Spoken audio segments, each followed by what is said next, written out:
tu veux des employés, ça te prend une belle culture d'entreprise, ça prend... tu as envie de créer un momentum, tu as envie d'attirer le monde qui ont envie de s'associer. Tu sais, dans la liste, il y a plein de choses qui sont reliées à ça que nous, on n'a jamais fait. Ouais, got it. Mais tu sais, à un certain point, si tu veux grandir l'équipe, OK, là, toutes ces choses-là qu'on faisait pas, il faut les faire, là, tu sais, parce qu'on compétitionne contre d'autres employeurs. Tu comprends? Puis, tu sais, nous, dans notre philosophie bien nerds, là, c'était comme, ben là, on donne des gros salaires, that's it. Tu sais, non, tu comprends? Mais c'est pas aussi simple que ça. C'est pas pour rien qu'il y a des gens au RH, là. Shout out aux gens des RH. Vous êtes utiles. On hit le road et samedi soir, ne clenchons pas les sous-vides. J'ai pas un sou avec moi, mais je te parle avec le sourire. Les 101 coups, on les a fait, je repars avec mes souvenirs. Je continue de vivre cette life jusqu'à mon dernier soupir. What's up, folks? C'est François Antinado. Bienvenue sur Ça se passe, où on jase de croître un SaaS ou une carrière en SaaS au Québec. Abonnez-vous sur Spotify, Apple Podcasts ou votre plateforme préférée pour ne pas manquer un show. Ah, puis pendant que vous êtes là, laissez-nous un petit review, ça nous motive big time. On drop un épisode semaine minimum, juste des discussions sans filtre avec founders ou employés clés en SaaS. Assurez-vous aussi que votre SaaS est listé sur saaspasse.com, SaaSpasse.com, bouton mauve, ajoutez votre SaaS. Il y a déjà au-dessus de 245 compagnies. Si vous cherchez un emploi ou un employé en SaaS au Québec, allez sur saaspasse.com/emploi avec un S, c'est notre job board. Vous pouvez publier une offre gratuitement pendant qu'on est en bêta. Pour feedback, juste écrire à bonjourhi@saaspasse.com. Le prochain événement Ça se passe aura lieu fin janvier chez notre partenaire certifié Le Chiffre à Montréal. On confirme la date soon. Abonnez-vous à l'infolette sur le site ou en show notes pour être informé. Aujourd'hui sur le pod, je jase avec Philippe Lehoux, co-founder et CEO chez Missive, un SaaS de communication d'équipe Bootstrap qui a dépassé les 5 millions ARR. La première partie de notre discussion, qui était l'épisode 60, couvrait son histoire entrepreneuriale et puis Conference Badge, leur premier SaaS. Dans cette deuxième partie, on va retracer l'évolution produit de Missive, de ses débuts centrés dogfooding jusqu'à une approche résolument user-centric.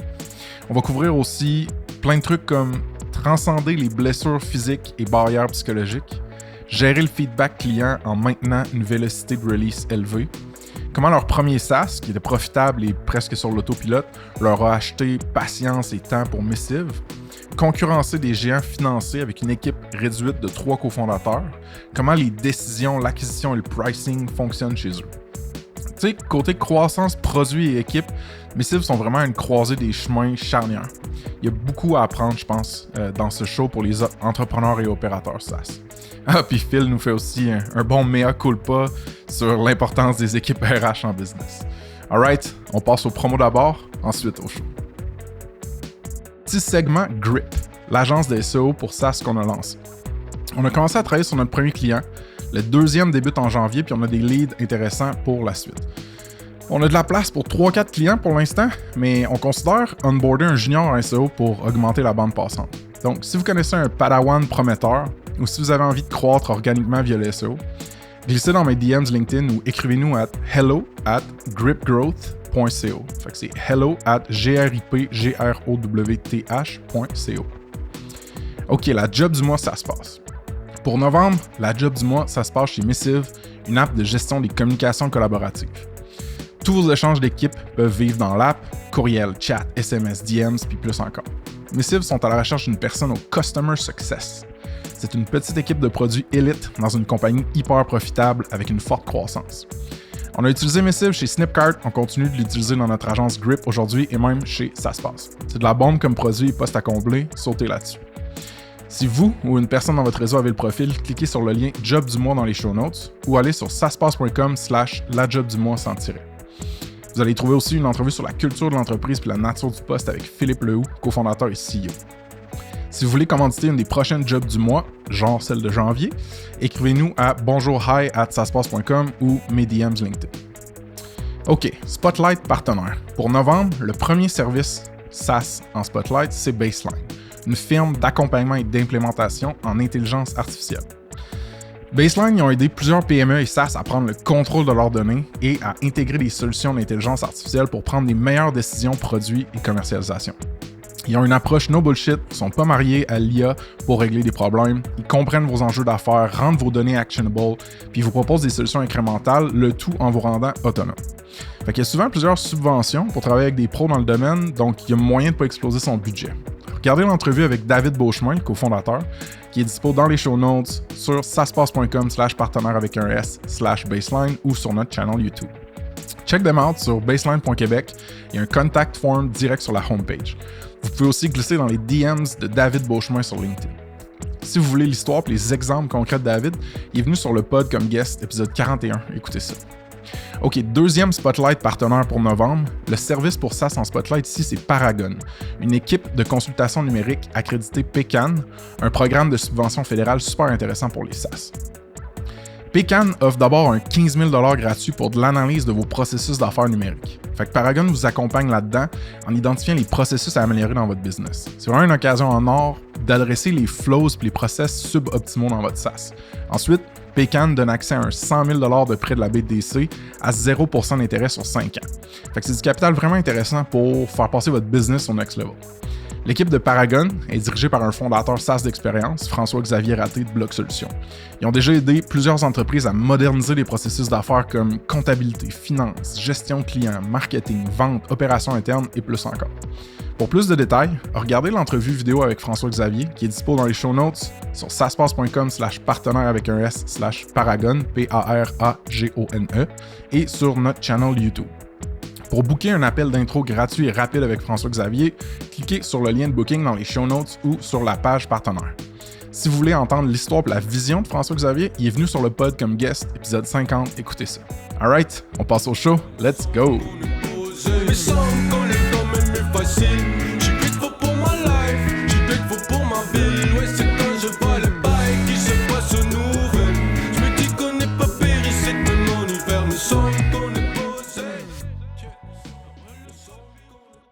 Philippe-Antoine Lehoux, re-bienvenue. Merci. Comment ça va aujourd'hui, man? Ça va bien. Good. Fait que là, pour le monde qui ont déjà écouté la part 1 de cet excellent épisode avec toi, ils vont être au courant pas mal de t'es qui, ton background, tout ça. Si le monde ne sont pas au courant, qu'ils aillent écouter la part 1, mais je tiens quand même à faire un mini recap de c'est quoi Missive. Puis la dernière fois, on avait fait un cliffhanger avec les chiffres, right? Les metrics de Missive. Fait que je me suis dit, on en repart avec ça. Fait que Missive, mettons, en 30 secondes, c'est quoi? Ouais, c'est une application de Team Communication. En fait, c'est facilement, c'est un mélange entre Slack puis Gmail, si on veut. Donc, c'est une façon d'avoir et la communication interne et externe dans une application, puis ça te permet de collaborer, donc moins de silos. Donc, pour faire court, tu reçois un email, tu peux chatter avec un collègue juste en dessous du email. C'est un thread direct en bas. Right. Puis vous avez un paquet d'intégrations puis genre d'automations qui peut... Tu sais, mettons, tu veux orchestrer ton support à la clientèle. Missive, c'est genre parfait pour faire ça. C'est ça. Right. C'est beaucoup pour les SMBs, donc les petites, moyennes entreprises qui n'ont pas envie d'avoir 12 tools. Ils peuvent utiliser Missive. C'est autant pour leur email perso, leur email d'affaires, le support, ça scale jusqu'à 100 personnes facilement. Puis là, aujourd'hui, qui est impliqué dans Missive? On est une équipe de 3. Co-founders? Oui, 3 co-founders. Puis en termes de shift, peux-tu nous parler peut-être à peu près, vous avez combien de clients, revenus annuels récurrents à peu près? Oui, on a plus de 3000 clients à travers le monde, la plupart aux États-Unis, Europe, Canada, tu sais, l'Occident en fait. Là. Puis on en a quelques-uns au Japon, en Chine, partout, là, mais la plupart aux États-Unis. Très peu au Québec. Là, on n'a jamais fait de promotion au Québec. Puis là, on est rendu à un chiffre d'affaires au-dessus de 5 millions canadiens. Félicitations. C'est très, très cool. Avant qu'on rentre dans les weeds de Missive, sa genèse, comment vous l'avez validé, où est-ce que ça s'en va, j'ai le goût qu'on parle un petit peu d'un truc qui est comme un peu plus perso, mais je pense qu'il est super pertinent aussi pour les entrepreneurs et les employés qui écoutent. Ça va sembler comme si ça sort de nulle part, mais on s'en va à quelque part. Le weightlifting. Pousser de la fonte, lever des poids, aller au gymnase. Moi, quand j'ai vendu à Douda, pardon, j'ai fait la promesse à des gens proches de moi. Je pense que je t'en avais parlé quand on allait prendre nos marches à cette époque-là, de investir dans, mettons, ma santé. Mhm.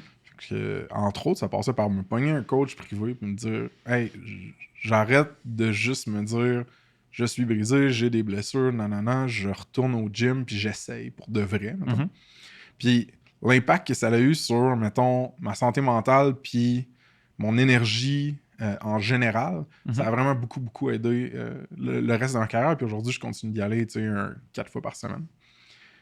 Toi, quand est-ce que tu as fait le switch que tu t'es dit « Motu, je retourne au gym, lever des poids, faire tous ces exercices-là. » Ouais, ben moi, il y a à peu près 1 an et demi. Moi, j'étais très sportif. Je jouais au football, je jouais au rugby. Puis j'avais une personnalité guerrière à fond, si on veut. C'est-à-dire qui se blesse, ultimement, parce que j'étais à fond dans tout ce que je faisais. Au rugby, j'étais petit, mais j'étais celui qui faisait mal au gros. Là, en canot à glace, je faisais du canot à glace. Ouais. Puis à un certain point, en canot à glace, en m'entraînant avec les boys plus jeunes, là, je me suis blessé au dos. Ça a vraiment été rough. Ouais. C'est comme la première douleur qui m'a suivi, puis que, tu sais, comme normalement, tu te blesses, tu guéris. Ouais. Mais pas ça. Fait que c'est resté longtemps. Puis c'était au même moment où j'ai commencé à avoir des enfants. Fait que, tu sais, j'ai vécu un 5-6 ans de... pratiquement de deuil, en fait. Là. De deuil d'activité. Puis de ma forme. Tes capacités, comme un peu physique. C'est comme si j'étais vieux dans ma trentaine. C'est bizarre à dire. Puis c'est assez récemment, mais c'est il y a 1 an et demi, comme année, j'ai commencé à avoir mal ailleurs. Ouais. J'ai des douleurs au ventre. Puis là, qu'est-ce qui se passe? Ouais. Puis j'ai lu un livre. Écoute, il va être dans les show notes, là, mais je me rappelle pas du titre, là, mais... Mais tu me parlais beaucoup de ce livre-là, puis là, ça me trigger de ne pas être capable, moi non plus, de me rappeler du titre. Mais c'est quelque chose par rapport au fait que... C'est Body-Mind Connection. Et voilà. Ouais. C'est par rapport à ça. Ouais. Puis, en fait, j'avais déjà entendu parler de ce livre-là. Tu sais, j'ai bien des amis un peu hippies, là. Tu sais, lis ça, tu sais. Puis, tu le crois, mais... en fait, la journée où je l'ai commandé, c'est que Patrick Collison, le CEO de Twitter, sur Twitter... De Stripe. Ouais, de Stripe, a fait un tweet. Est-ce que vous connaissez ce livre-là? Moi, j'en avais déjà entendu parler, puis il a juste écrit, j'ai un ami, ça a changé sa vie. Il y avait des douleurs aux mains, je me rappelle plus trop. Okay. Puis ça a changé sa vie. Puis là, dans les réponses, c'est tout... C'est l'algorithme Twitter fait que c'est tout du monde connu que tu vois en premier, tu sais. C'est tout du monde, moi, ça, tu sais, genre, ma vie était misérable, tout ça. Puis là, OK, là, mentalement, tu te dis, OK, il y a quelque chose là, puis il y a des gens qui ont... C'est de la preuve sociale aussi, là. Il y a une preuve sociale. Fait que là, je disais, je vais le commander. Puis au même moment, je m'étais déjà dit, regarde, là, j'ai mal au dos, mais je suis tanné, là, tu sais. Au pire, j'ai mal au dos, puis je vais forcer, puis anyway, j'ai déjà mal au dos, tu sais. Okay. Fait que là, je me suis mis à aller au gym avec un coach 3 fois par semaine. Nice. Puis coach, c'est important. Je vais au Elite Factor dans le parc industriel à Québec. Puis je les nomme parce que, tu sais, moi, ils ont quand même changé ma vie, là, honnêtement, la qualité de vie. Là. Puis c'est ça, tranquillement, vraiment, là, Puis à chaque semaine, c'est des nouveaux exercices. Puis au départ, c'était quasiment genre deadlift à 5 livres, là, pratiquement. Là, juste pour te dire, tu sais, j'avais de la misère à toucher mes genoux. Puis, au début, c'est full psychologique aussi. Ouais. Tu penses pas que t'es capable, genre, fait que tu veux... C'est très psychologique. Je me rappelle, man, tu sais, j'ai eu un accident, je suis compressé puis micro-fracturé la L1 là, dans un accident de trampoline au Colorado, puis pété la clavicule dans un accident de moto aux Philippines. Puis moi, je voyais le monde mettre une barbelle sur leur dos puis faire un squat. T'avais mal. Puis je me disais, hey, ton niveau de stress augmentait. Moi, je ferais pas ça, hein. Tu sais, genre, moi, je pourrais pas faire ça. Ouais. Puis là, si tu check les dernières stories que j'ai faites, je fais... Au gym où je vais, t'as autant des joueurs de la CFL, même de la NFL, que des brisés. T'as comme les deux, OK? Nice. Puis moi, les brisés, ça me stressait. Mettons, j'entendais un nouveau brisé arriver au gym qui parlait de ses bobos, j'étais comme, je veux pas l'entendre, ça me stresse. Mais tandis de voir les joueurs d'élite, on dirait que ça me motivait. Tu sais, je sais pas ce que ça dit de ma psychologie, mais d'avoir les deux dans le même gym, c'était quand même vraiment... c'est hot, je trouve, ouais. Vraiment contraste. Spécial. Puis j'ai fait des progrès, là, tu sais, genre vraiment important. Là. Tu sais, je suis pas un homme fort en ce moment, là. Je reste un lean guy, mais tu sais, je commence à soulever des solides charges, des deadlifts. Pas fait. Ouais. Ou que tu pensais même pas pouvoir faire. Deadlift, oublie ça, là. Juste voir le mouvement. Même encore aujourd'hui, je peux le faire moi-même, mais si je te check le faire, je suis comme, ça me tente pas, là. Ouais. Ben, puis c'est vraiment un mouvement que tu peux te blesser facilement. Puis moi, je me suis un peu fait mal dans le bas du dos. Puis je me dis, hey, man, c'est une couple de centimètres là, que ta barre est pas à bonne place. Puis genre, tu te fais mal. Puis je pense qu'on a cette.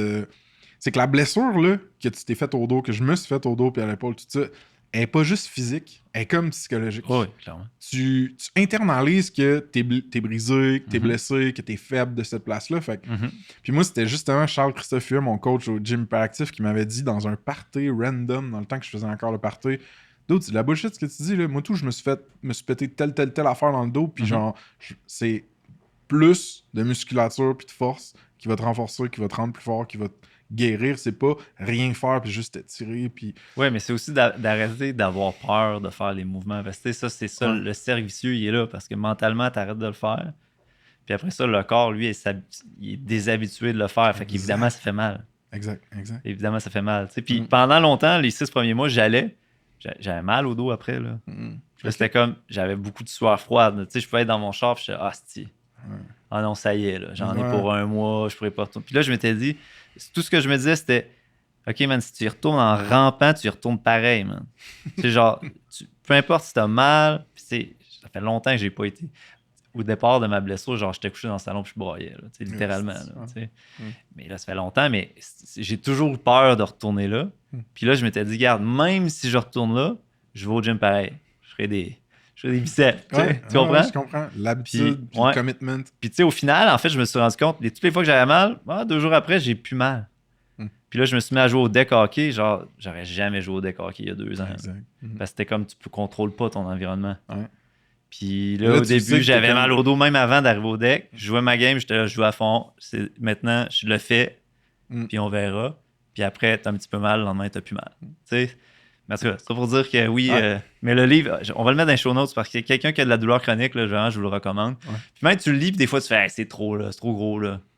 C'est trop gros là, oublie ça là, je suis blessé. Arrête de dire, tu sais. Mais la réalité, c'est que des gens qui. C'est pas tout. Il y a des gens qui ont des vraies douleurs, ils ont des vraies blessures, là, mais qui. Tu sais, le Lise l'a dit au début, là, un corps, ça guérit. Là. Exact. Après 3 ans, tu es supposé avoir mal. Puis, man, je vais me permettre de faire une espèce de parallèle méta avec l'entrepreneuriat, mais il y a tellement. Quand tu lances une business, il y a vraiment beaucoup de dimensions dans lesquelles, de façon instinctive, tu soques.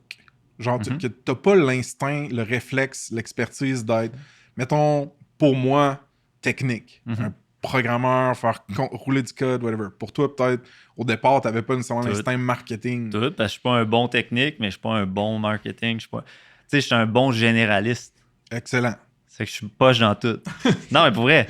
Ouais, je comprends, mais le parallèle avec ce qu'on vient de dire, c'est que souvent, c'est plus une histoire qu'on se raconte.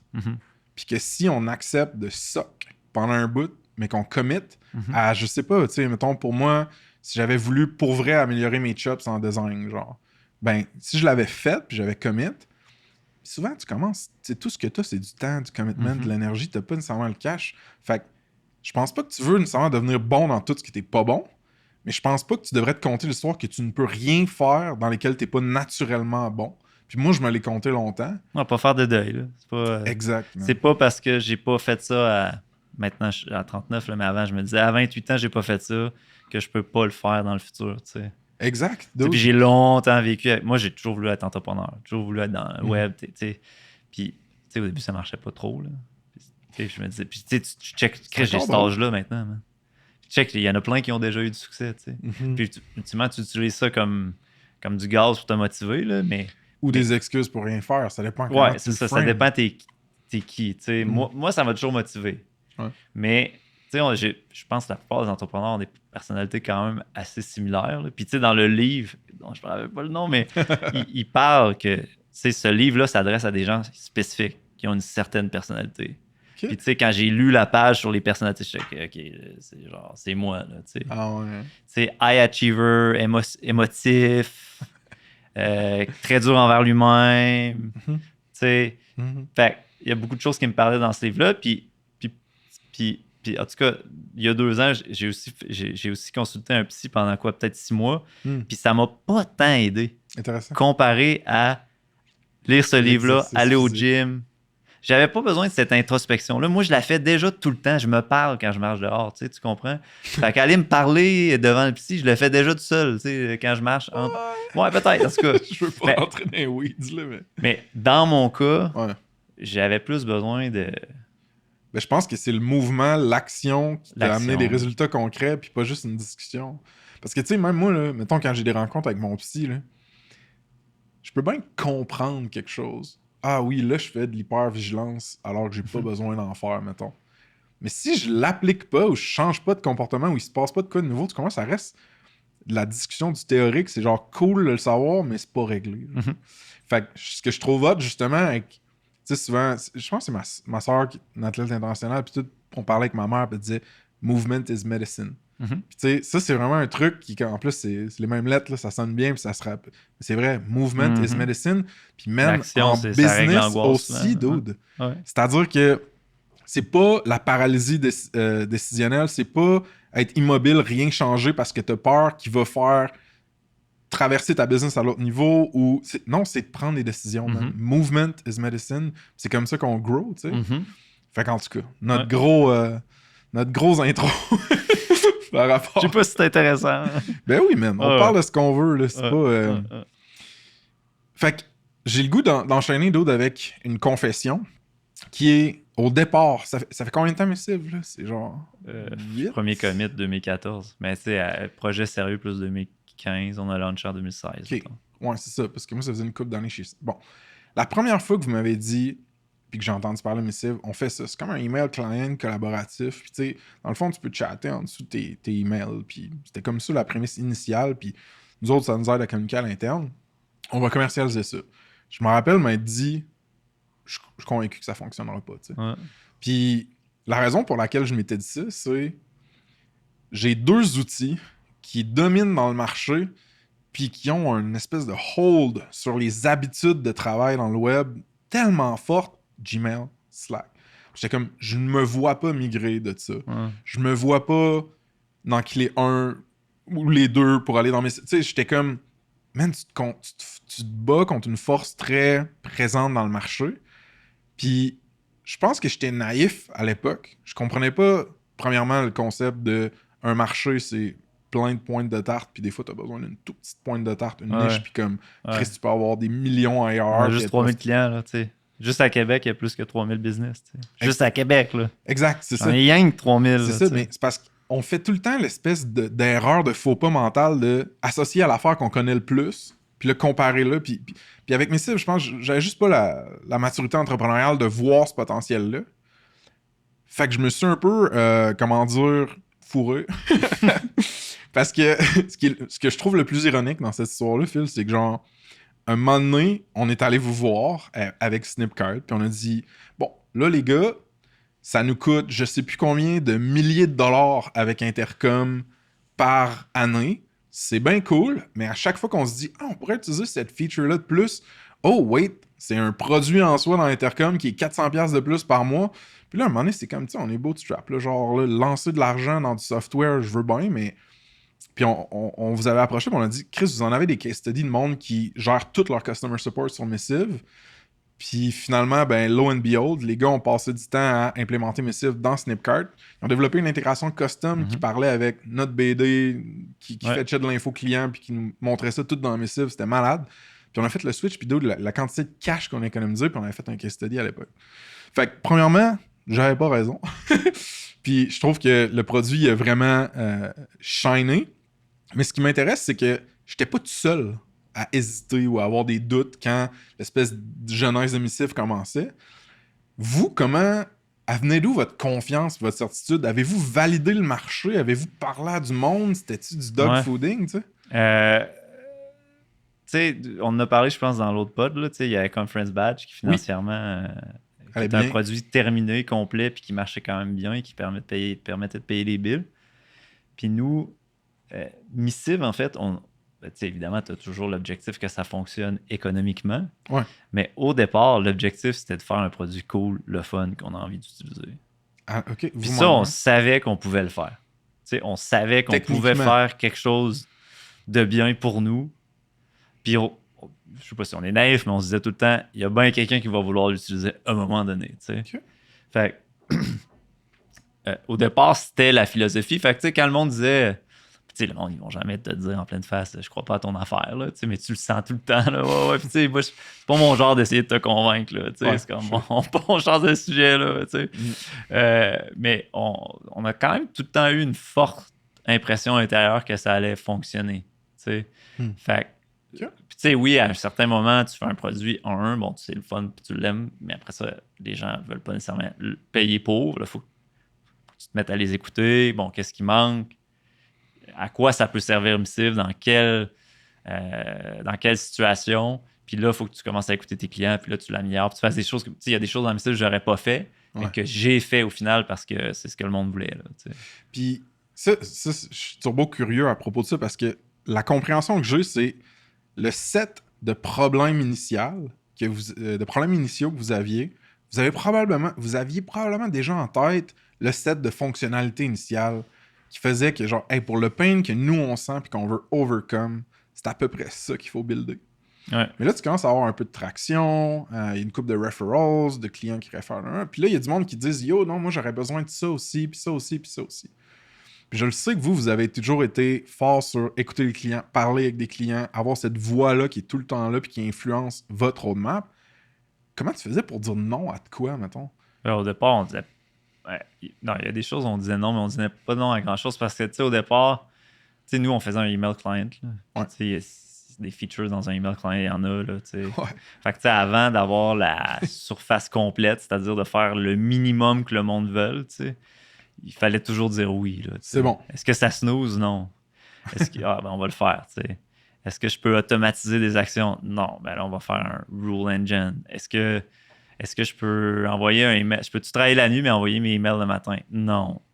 Fait que, tu sais, il y a comme une liste de choses qui, tu sais, moi, SendLater, je ne l'ai jamais utilisé, je n'utilise pas ça. Snooze, un petit peu. Tu sais, il y a des choses qu'on a fait parce que ça venait directement de l'utilisateur, mais c'était comme évident. Tu sais, on ne peut pas tant se tromper en le faisant. Ouais. Ben, c'est parce que tu avais des... Il y a d'autres axes. Gros... C'est ça, il y a d'autres axes. Quand c'est moins clair, quand tout ce qui était email client, c'était clair, mais il y a d'autres axes où c'est moins clair. Bon, il y a des fois, il y a des gens qui veulent des features, mais c'est plus vraiment relié au customer support.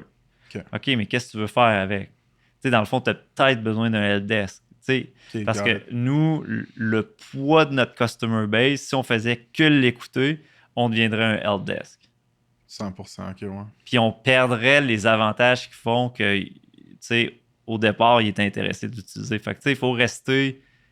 Il faut savoir où on va. On n'est pas un helpdesk. On est vraiment un outil de communication pour les SMBs. Puis si tu outgrow Missive, ben, c'est pas la fin du monde, tu sais. Good job for you, là, tu sais. Ta business est grosse, tu sais. Mais je sais pas d'autre parce que je me dis... Non, on n'est pas un helpdesk dans la mesure comme la vision traditionnelle d'un helpdesk, mais moi, j'ai vécu une business avec beaucoup de support. Puis je n'avais pas besoin de helpdesk parce que j'utilisais Missive comme du monde. Non, mais c'est ça la dichotomie. C'est la difficulté, c'est qu'on est le helpdesk de bien des compagnies. Il faut distiller l'essence de c'est quoi qu'ils ont besoin, puis d'oublier. Je pense que j'ai jamais ouvert un helpdesk de ma vie. Je peux même pas te dire c'est quoi, tu sais. Mais il faut distiller l'essence de ce qu'ils ont besoin.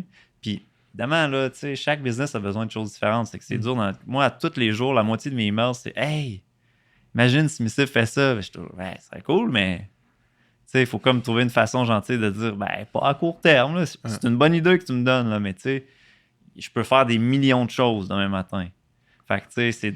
Comment je priorise? Ben, comment nous, on priorise? À tâtons. Non, mais pour être franc, il n'y a pas de recette magique, tu sais.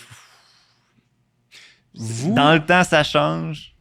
Ça change en fonction d'où on est rendu dans le produit, la taille de nos clients. Ouais. Fait que, tu sais, je peux pas te dire, j'ai pas une recette là, puis s'il y a une recette, tu sais, dans 6 mois, ce sera plus la même. Fair. Parce que ce qui m'a toujours intéressé, vous utilisez... C'est-tu Canny? C'est quoi le tool que vous utilisez pour... ça fait quoi dans la vie, ça? Ça récolte du feedback? Ouais, customer feedback, j'appellerais ça. Fait que t'as des idées qui peuvent être upvotées. Ouais. Puis là, tu peux voir une trend de popularité des fonctionnalités les plus demandées, mettons. Ouais, puis c'est bien fait. C'est intégré au produit, puis tu peux voir feature par upvote individuel ou par MRR dans ton produit. Fait que là, tu peux dire, OK, ben, mettons, il y a 100 votes pour ce feature-là, mais ce feature-là, il y a 20 votes, mais ces 20 votes-là valent 8000 de MRR. C'est bien hot, ça. Ouais, dude. c'est pas pire. OK, puis... Fait que c'est utilisé... Mais si on l'utilise... Ou... Non, on n'a pas de règle. T'sais, on va l'utiliser pour s'inspirer, pour... Tu sais, souvent, mettons, OK, ouais. on a du temps, là, où on a envie de faire quelque chose de nouveau. Bon, on va aller là-dessus, on va faire, y a-tu des easy wins? Y a-tu des choses qui vont prendre une semaine puis que tout le monde veut? OK, c'est bon. Les easy wins, on va souvent les favoriser. OK. Tu sais? Puis après ça, OK. Puis en ce moment, on est rendu... Ça fait longtemps qu'on a une grande vision, tu sais, pour Missive qu'on réalise pas. Parce qu'on a toujours dit oui aux petites wins, easy wins. Puis ça a énormément de valeur. Puis le monde, il adore ça, là, que le produit évolue rapidement. Mais il y a des features plus... fondamentaux qui viennent pas nécessairement de nos clients, mais qui viennent de nous, tu sais. OK. Puis tu sais, là, moi, personnellement, j'ai envie de les faire. Tu sais, je suis tanné qu'on fasse un peu la petite poutine, on va dire. Là. Ouais, je comprends. J'ai envie de faire un... Tu peux-tu en parler de ces features plus fondamentaux-là ou pas nécessairement? Ben, pas nécessairement parce je veux pas que tu commettes sur le pod sur quoi. Non, mais c'est parce que d'un, c'est pas arrêté. Puis de deux, c'est des impressions de features encore. Tu sais, c'est pas... Il faudrait expérimenter, il faudrait essayer. C'est pas clair, en fait. Ouais. Il faudrait que le monde voit notre visage, là, mais tu sais... Il n'y a pas de science exacte là, quand tu planifies un roadmap. Puis tu sais, pour nous, c'est facile, on est 3. Quand tu es plusieurs, tu as une équipe, tu as plusieurs employés, il faut que tu mettes une direction. Et pas tout le monde est d'accord. Il faut que tu te committes d'avance. Il faut que tu l'évangélises. Nous, on n'a pas... Des fois, on peut être all-in là, puis la semaine prochaine, fuck off. On switch. Tu sais. On a cet avantage-là d'être agile que les compagnies plus grosses n'ont pas, mais... On a aussi beaucoup de désavantages d'être petit. Là. On va sûrement en venir. Ben justement, c'est qu'il y a beaucoup de monde qui ont été impressionnés dans le parcours de Missive, ceux qui ont suivi votre aventure, par votre capacité à compétitionner avec des plus gros joueurs, plus financés, comme Front, entre autres. Puis là, tu as parlé un peu de votre petite taille d'équipe core. Ça vient avec de l'agilité, ça vient avec être très flexible. Tu penses que c'est mostly ça? C'est de bouger vite, d'être aligné les trois? Qu'est-ce qu'il faisait? Est-ce que Front jouait à catch-up avec vos features dans les premières années? Tu sais? Ben, il y a plusieurs choses. Eux, les compagnies qui sont fundées, il faut qu'ils grandissent rapidement. Tu sais, nous, on n'a pas cette pression-là, donc il faut qu'ils aillent chercher des plus gros comptes. Puis les SaaS, la réalité, quand tu vas lever 100 millions, c'est très difficile de juste chasser les SMBs. Fait qu'à un certain point, tu vas chercher les gros comptes. Tu move up market. Ouais, tu move up market. Puis là, vient énormément de pression sur ton roadmap pour des features administratives, des trucs qui paraissent plus. Ouais. Des SSO, de la sécurité. SSO, la sécurité. Ben, ça, on a déjà tout fait ça, mais il y a des trucs que tu peux même pas t'imaginer. Tu sais, des logs, toutes les settings que tu peux pas imaginer. Les grosses compagnies, ils en ont besoin, puis c'est important, puis ils le veulent. Tu sais. Fait que ces compagnies-là, ils se trouvent à investir là-dedans. Ça crée des systèmes qui sont legacy, donc ils deviennent beaucoup moins agiles. Okay. Nous, on a fait la décision de ne pas mover up market, de se limiter sur les petites équipes, puis d'être capable de rester plus agile. Évidemment, Front, ils ont fait aussi plein d'innovations, là, mais tu sais, si tu regardes des screenshots de Missive Day One, de Front Day One, Missive d'aujourd'hui ressemble quand même pas mal à Missive de Day One. Front d'aujourd'hui, c'est pas du tout la même chose. Okay. Visuellement, la UI. Tu sais, sans dire qu'on a été une de leurs grandes inspirations, je pense que oui. je pense que tu as déjà dit des choses similaires sur Twitter il y a quelques années. On parle souvent, sur le pod, que ce soit dans les épisodes précédents, whatever, l'expression « les gars de Missive, les boys de Missive, nanana ». Puis pour ceux qui n'ont peut-être pas écouté le premier épisode, avec toi, le part 1, là, en ce moment, qui fait quoi? Juste rapido, là, rappeler c'est qui la team qui est là? Ouais, il y a Raphaël Blemasson qui est on va l'appeler le CTO. Ouais. C'est des grands titres pour une équipe de 3, là, mais tu sais. Mais en même temps, vous faites pas mal de trucs. Ouais, c'est ça. Disons que c'est lui qui s'occupe de toute la technique, là. Tout ce qui est back-end, serveur, base de données, c'est lui qui va s'assurer que ça fonctionne bien. Il y a Étienne qui est plutôt responsable du côté applicatif. Okay. Donc, si on veut, front-end. Ouais. Puis, Maintenant, moi, je vais faire beaucoup de support, beaucoup de ventes, beaucoup de... Je vais essayer de faire du marketing dans le temps qui reste et faire encore des feature development. Dans le passé, c'était souvent moi qui leadais le développement des nouveaux features. Puis là, récemment, à un certain point, la réalité te rattrape. Là. On est moins agile, là, on a moins de temps. Puis, il faut sûrement en venir, là, mais on est rendu à une période, un moment de vie de la compagnie où il va falloir changer des choses parce que la réalité, c'est qu'à 3 maintenant, en fait, on pourrait poursuivre à 3 puis probablement grandir parce qu'on croit quand même à une bonne vitesse, mais le produit resterait plutôt stagnant. T'sais, on pourrait le supporter à 3, mais on ne peut pas innover à 3. Là. On ne peut plus innover. C'est bien dit, OK. Ouais. Puis, t'as-tu l'impression... Parce que Missive, c'est beaucoup du dog fooding, c'est-à-dire designer une solution pour répondre à ses propres besoins. Puis, le dog fooding en SaaS, j'ai l'impression que c'est toujours à double tranchant. C'est-à-dire que ça peut te donner un paquet d'insights sur des problèmes douloureux qui vont te permettre de mieux les régler avec la solution que tu crées. Par contre, des fois, ça te met un peu des œillères. Ça fait que vu que toi, tu vis la douleur, le problème, tu t'imagines que plein d'autres mondes le vivent, que c'est un problème de marché puis pas juste un problème individuel. Alors que dans votre cas, que ce soit avec Conference Badge, que t'es quand même dog foodé, je pense qu'on pourrait dire. Ah ouais, clairement. Ben, c'est ça. Puis là, Missive, qui encore une fois, c'est du dog fooding, tu penses-tu que c'est plus l'exception à la règle ou la règle? T'sais, comment tu vois ce concept-là? Dog fooding, Missive, c'est pas difficile. Tout le monde a besoin d'une application de courriel. Fait que, tu sais... Ouais, mais pas tout le monde a besoin d'une application de courriel collaborative. D'un coup, tu y as goûté.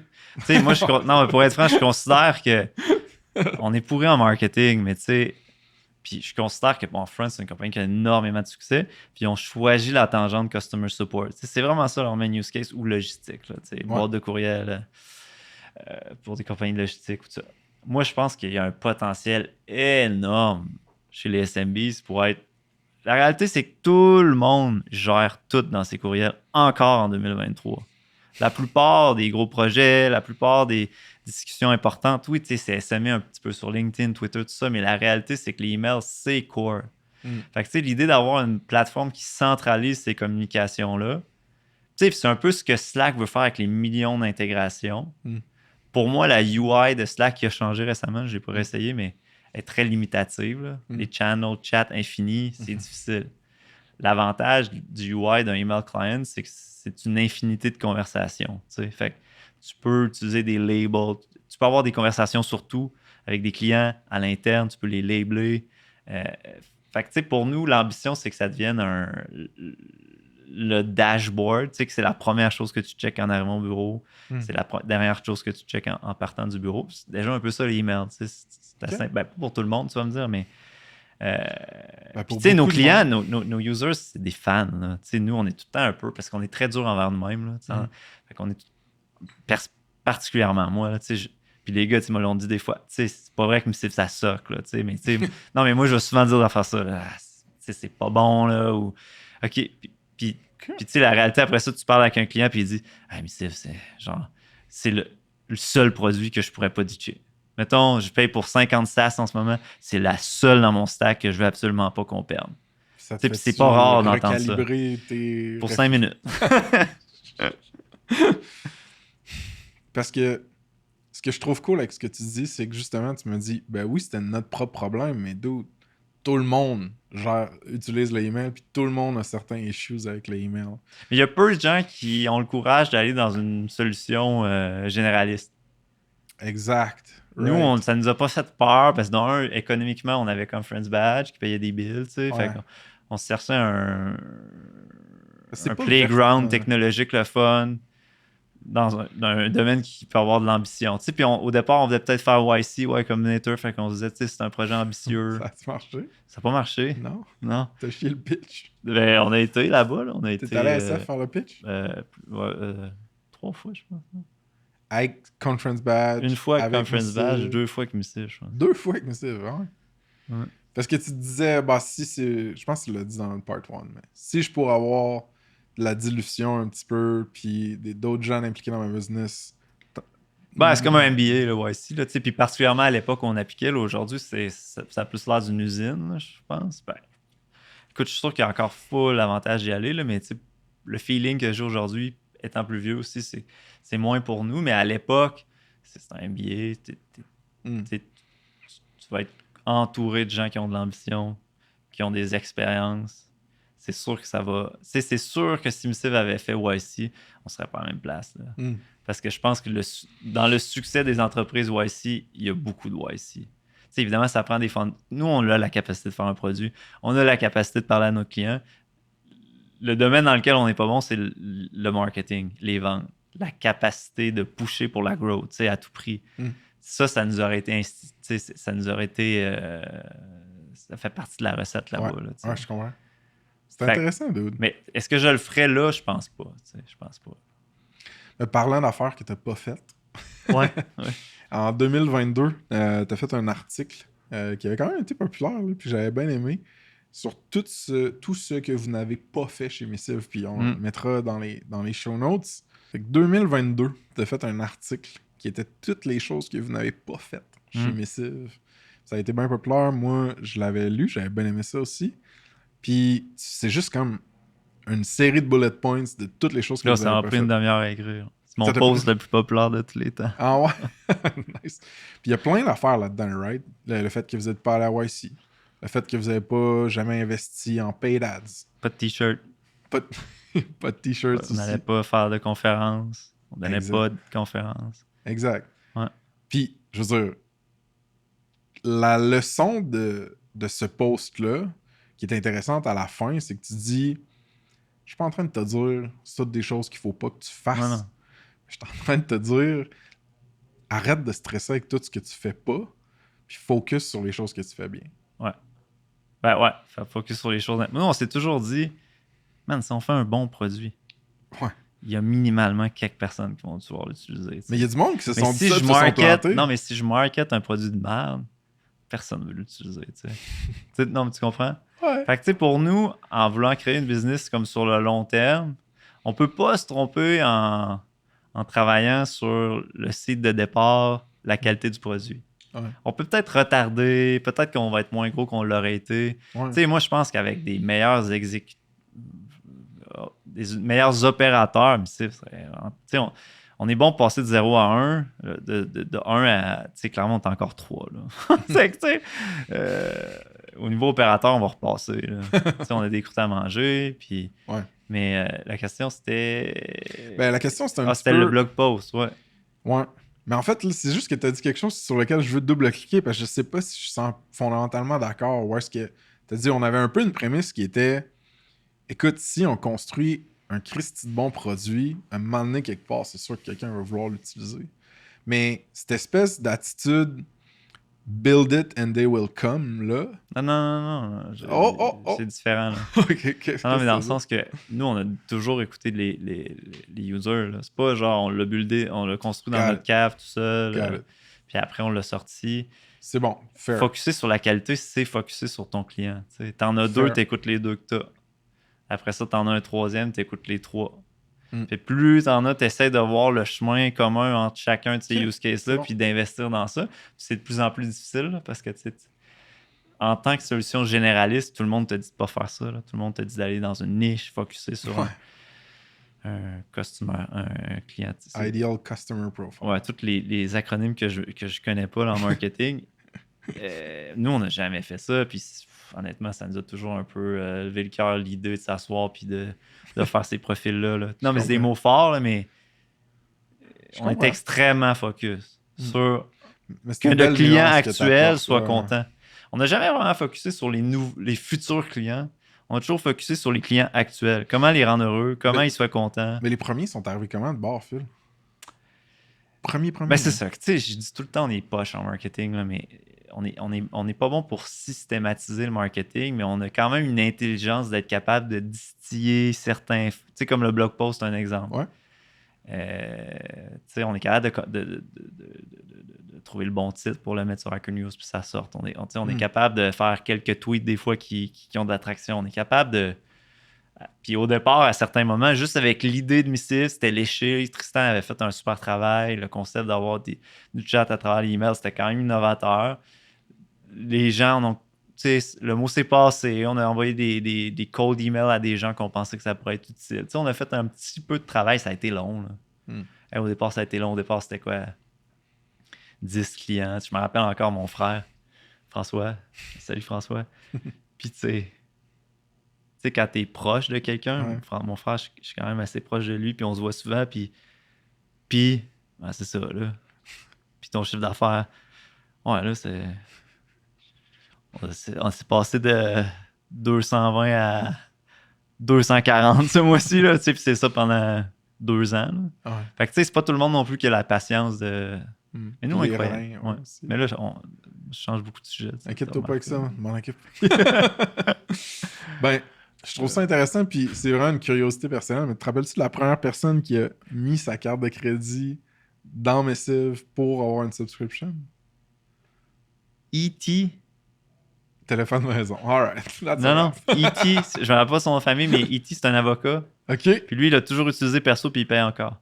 Ça, c'est malade. On a toujours, une fois par année, nous envoie un email de support. Hey, by the way, la newsletter, mettons, de American Airlines est mal formatée dans Missive. Fait que là, il faut comme aller changer notre algo un petit peu. Mais lui, il paye encore, il adore ça. Vous avez trouvé comment, lui, sûrement sur... Je peux pas dire, man. Ouais, c'est lui qui nous a trouvés. Fa... Le deuxième, c'est Conference Badge. Je pense parce que juste techniquement, on payait pas, puis maintenant, on s'est mis à payer pour injecter de la compagnie de l'argent. Puis le troisième, je pense que c'est pas le troisième, c'est le 4, 5 ou 6e, c'est Canny. La solution de Customer Feedback. Les deux, on a été des clients. Je pense qu'on a été leurs 2, 3e clients, puis ils ont été notre 4, 5e client. Puis encore aujourd'hui, c'est des produits qui se suivent. Dans le fond, on a à peu près le même chiffre d'affaires. Eux, ils ont plus d'employés. Mais tu sais, c'est des... Puis encore, tu vois, j'étais en train de faire le processus SOC 2, là, tu sais, pour... security compliant. Ouais, c'est ça. Puis, tu vois, Andrew, je pose une couple de questions parce qu'eux, ils l'ont fait l'an dernier. Fait que, tu sais, c'est comme une compagnie qui vit un peu les mêmes choses. Là, c'est pour Missive ou Conference Badge que je suis mêlé? Missive. Pour Missive. Conference Badge s'est mis à payer pour Missive. Oui.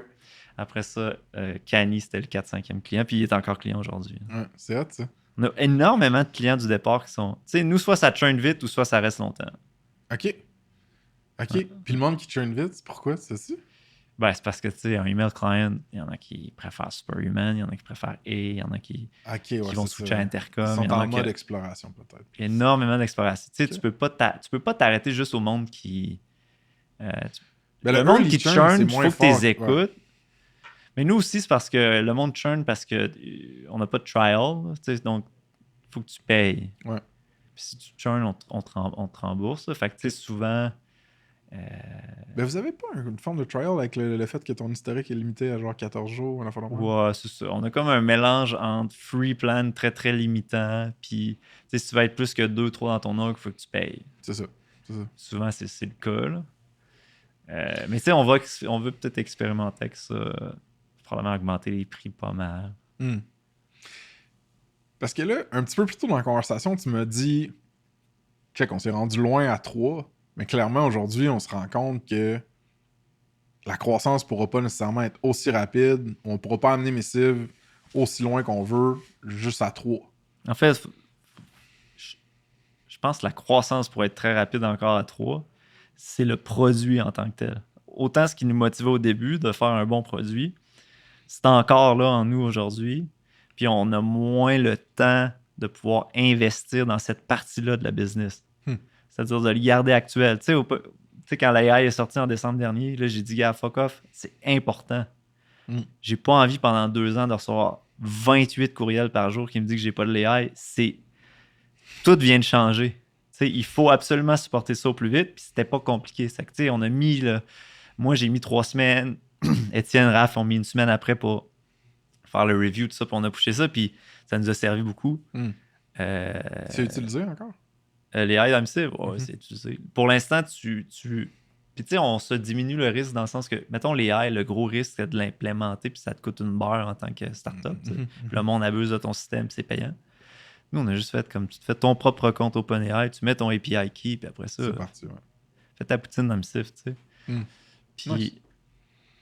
Mais ce désir-là d'être on the edge, d'expérimenter, moi, je pense qu'il est vraiment important. Puis c'est ce qui va nous permettre de... OK, on peut être un produit comme cool, innovateur, puis oui, mais c'est bien. Là. La réalité, là, c'est tu compares à plein de produits, c'est 100 fois mieux, là, honnêtement. Là, c'est parce que moi, j'essaye plus les autres produits, mais quand j'essaie un autre produit, je suis OK, c'est slow, c'est buggish, ça marche, c'est rapide. Mais il y a une partie innovation. On peut l'amener à un step vraiment plus élevé. Puis là, j'ai pas d'idée claire. C'est quoi? J'ai plein d'idées, mais je veux dire, je vais me perdre. Là. Je pense que les gens sont pas intéressés, mais il y a énormément de petites opportunités d'innovation que je pense on se tire dans le pied si on décide de s'asseoir sur le laurier, de juste vendre la solution qu'on a. On peut, là, parce que il y a déjà 3000 personnes qui payent, ils sont super contents. On pourrait en avoir 25 000 et mettre l'énergie juste là-dessus. Mais c'est pas dans notre ADN. Tu comprends? On cherche à pousser la solution, puis je pense qu'à long terme, c'est la solution. Parce que là, les mêmes bémols que quelqu'un pourrait mettre à ce que je dis là, on les avait au début. Dans le sens que le monde mettait des bémols. Ouais, mais les gars, les ventes, le marketing, check man, aujourd'hui, on est à 5 millions. Là. On n'a rien fait de tout ça. Là. Fait que moi, j'ai l'impression que si on reste focus sur ce qu'on a toujours aidé, c'est que l'innovation dans le produit, la qualité du produit. Là, la qualité, on focus encore à fond. Tu sais, Raph, bug fixe, maintenance, serveur, ça roule, c'est à fond, mais ça y prend tout son temps. Moi, le support pour que le monde soit content, ça prend tout mon temps. Donc, il y a moins de temps pour l'innovation. Ce qui m'amène un peu à la question que je veux te poser, c'est que si tu veux aller chercher cette innovation-là, cette évolution-là du produit qui t'amène au next step, comme tu viens de raconter, va probablement falloir que tu fasses des choses que tu n'as pas faites, ben oui. dont on parlait dans le blog post de 2022.